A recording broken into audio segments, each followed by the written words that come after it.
وقت نمایشه.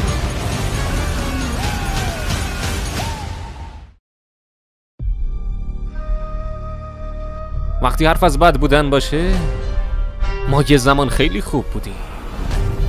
البته شوخی میکنم، ما بهترین بودیم. وقت نمایشه. این عسل رو ببین. اونا رفقای بدن. اینو داشته باش.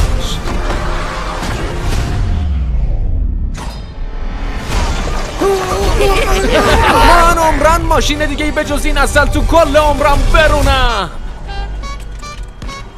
5 سال بعد. خیلی چیزا عوض شده، ولی بعضیا هنوز نمیخوان باور کنن که رفقای بد خوب شدن. چارچشمی حواسم بهت هست.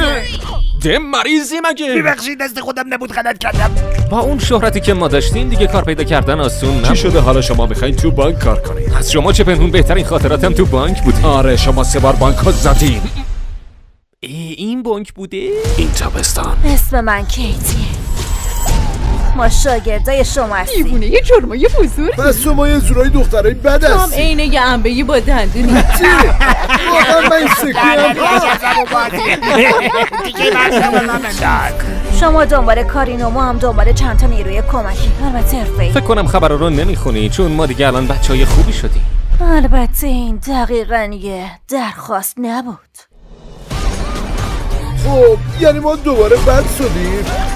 نه، ما فقط همین یه دونه کار رو انجام میدیم.